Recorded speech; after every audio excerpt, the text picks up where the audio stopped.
দেব শেখ শাহজাহান, তাকে যে এফআইআর এর ভিত্তিতে গ্রেফতার করা হয়েছে সেই এফআইআর কপি রিপাবলিক বাংলার হাতে। আমি অর্ণব মজুমদার, আমাদের প্রতিনিধি রয়েছেন, সরাসরি চলে যাব। অর্ণব, কোন কোন ধারায় মামলা করা হয়েছে?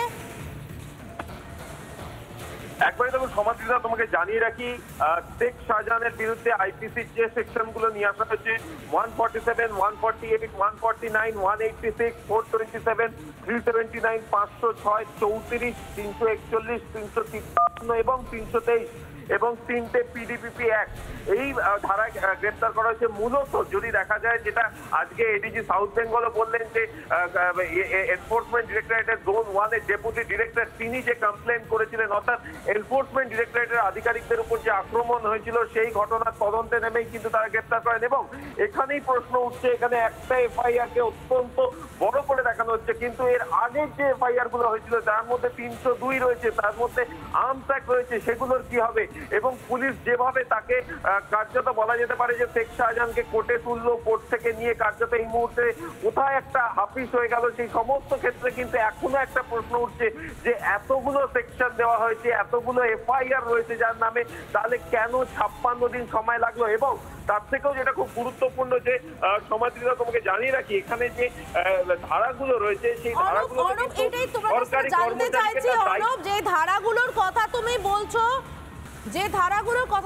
সেই ধারাগুলো যদি একটু ব্যাখ্যা দাও, ঠিক কি কি অভিযোগ?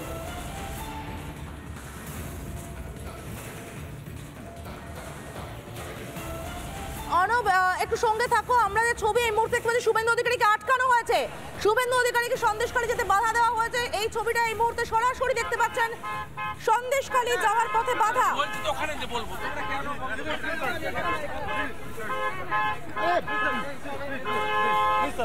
এবং এই মুহূর্তে সমাজবিদা যে ছবিটা দেখাচ্ছে, বিরোধী দলনেতা শুভেন্দু অধিকারী, তাকে সই ভেরিফাই করতে হবে, সেই আবেদন জানানো হচ্ছিল পুলিশের তরফ থেকে। এবং এই মুহূর্তে বিরোধী দল নেমে আসছে। আমি নেমে করছি, তুমি দাঁড়িয়ে থাকবেন।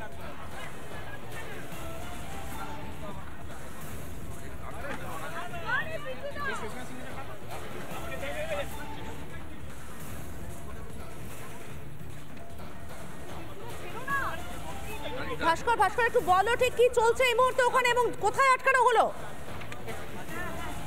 একদমই এই মুহূর্তে কলকাতা হাইকোর্টের যে নির্দেশ, সেই নির্দেশের সঙ্গে পিটিশনার বিরোধী দলনেতা শুভেন্দু অধিকারী তার সই মিলিয়ে দেখছেন পুলিশ আধিকারিকেরা। সই মিলিয়ে দেখার তারপরে কিন্তু বিরোধী দলনেতাকে যেতে দেওয়া হবে, এমনটা কিন্তু পুলিশের কথা বলা হচ্ছে।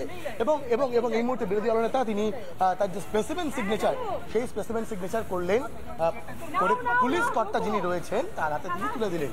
এবং পরবর্তী ক্ষেত্রে কলকাতা হাইকোর্টের অর্ডার মেনে কিন্তু যেতে দেওয়া হয় কিনা সেটা দেখার।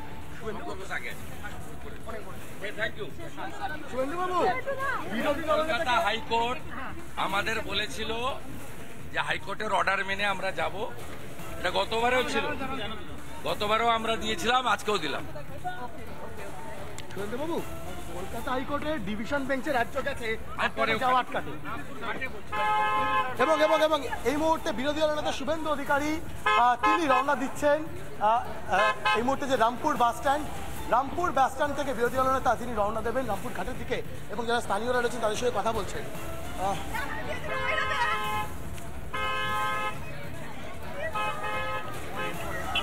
এবং বিরোধী দলনেতা শুভেন্দু অধিকারী তিনি রামপুর বাস স্ট্যান্ড থেকে রামপুর ঘাটের দিকে রওনা দিচ্ছেন।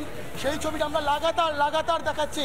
কলকাতা হাইকোর্টের নির্দেশ মেনেই বিরোধী দলনেতা শুভেন্দু অধিকারী তিনি সন্দেশখালীতে প্রচুর পুলিশ মোতায়েন করে রাখা হয়েছে, কিন্তু কলকাতা হাইকোর্টের নির্দেশ মাফিক বিরোধী দলনেতা শুভেন্দু অধিকারী, শঙ্কর ঘোষ তারা নিরাপত্তা নিয়ে কিন্তু যেতে পারবেন। এবং এই মুহূর্তে দাঁড়িয়ে যে ছবিটা রিপাবলিক বাংলা আমরা লাগাতার দেখাচ্ছি, বিরোধী দলনেতা শুভেন্দু অধিকারী তিনি এই মুহূর্তে কিন্তু রামপুরের পথে।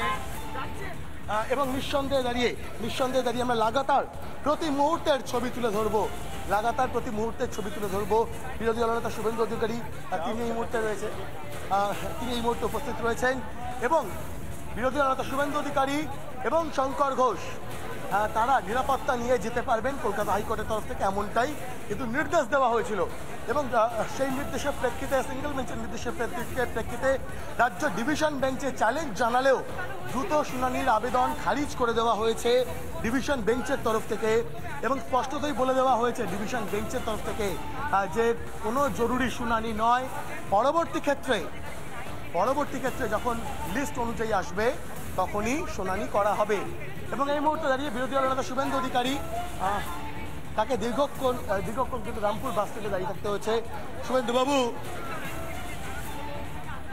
এবং অবশ্যই আমরা প্রতিক্রিয়া পরবর্তী ক্ষেত্রে আবারও শোনাবো, তবে এই মুহূর্তে দাঁড়িয়ে পুলিশি ব্যারিকেডে কিন্তু দাঁড়িয়ে রয়েছেন শুভেন্দু অধিকারী। এবং পরবর্তী ক্ষেত্রে অবশ্যই কলকাতা হাইকোর্টের নির্দেশ মেনে কিন্তু বিরোধী দলনেতা শুভেন্দু অধিকারী, শঙ্কর ঘোষ দুই বিধায়ক যাবেন। এবং এই মুহূর্তে দেখতে পাচ্ছি বিরোধী দলনেতা শুভেন্দু অধিকারীকে এবং এবং এবং এবং শঙ্কর ঘোষ শুরুতেই আপনাদের জানিয়ে রাখতে চাইবো, শেখ শাহজাহান তাকে যে এফআইআর এর ভিত্তিতে গ্রেফতার করা হয়েছে, সেই এফআইআর কপি রিপাবলিক বাংলার হাতে। আমি অর্ণব মজুমদার, আমাদের প্রতিনিধি রয়েছেন, সরাসরি চলে যাব। অর্ণব, কোন কোন ধারায় মামলা করা হয়েছে? একবারে দেখুন সমাধিদা, তোমাকে জানিয়ে রাখি, শেখ শাহজাহানের বিরুদ্ধে আইপিসির যে সেকশনগুলো নিয়ে আসা হয়েছে 147, 148, 149, 186, 427, 379, 506, 34, 341, 353 এবং 323 এবং 3টে পিডিপিপি অ্যাক্ট, এই ধারায় গ্রেপ্তার করা হয়েছে। মূলত যদি দেখা যায়, যেটা আজকে এডিজি সাউথ বেঙ্গলও বললেন, যে এনফোর্সমেন্ট ডিরেক্টরেটের জোন 1 এর ডেপুটি ডিরেক্টর, তিনি যে কমপ্লেন করেছিলেন, অর্থাৎ এনফোর্সমেন্ট ডিরেক্টরেটের আধিকারিকদের উপর যে আক্রমণ হয়েছিল, সেই ঘটনার তদন্তে নেমেই কিন্তু তারা গ্রেপ্তার করেন। এবং এখানেই প্রশ্ন উঠছে, এখানে একটা এফআইআর কে অত্যন্ত বড় করে দেখানো হচ্ছে, কিন্তু এর আগের যে এফআইআর গুলো হয়েছিল, যার মধ্যে 302 রয়েছে, তার মধ্যে আর্মস অ্যাক্ট রয়েছে, সেগুলোর কি হবে? এবং পুলিশ যেভাবে তাকে কার্যত বলা যেতে পারে যে শেখ শাহজাহানকে কোর্টে তুললো, কোর্ট থেকে নিয়ে কার্যত এই মুহূর্তে কোথায় একটা হাফিস হয়ে গেল, সেই সমস্ত ক্ষেত্রে কিন্তু এখনো একটা প্রশ্ন উঠছে যে এতগুলো সেকশন দেওয়া হয়েছে, এতগুলো এফআইআর রয়েছে যার নামে, তাহলে কেন 56 দিন সময় লাগলো? এবং তার থেকেও যেটা খুব গুরুত্বপূর্ণ, যে সমাজীরা তোমাকে জানিয়ে রাখি, এখানে যে ধারাগুলো রয়েছে, সেই ধারাগুলো এটাই তোমার কাছে জানতে চাইছি অর্ণব, যে ধারাগুলোর কথা তুমি বলছো, সেই ধারাগুলো যদি একটু ব্যাখ্যা দাও, ঠিক কি কি অভিযোগ?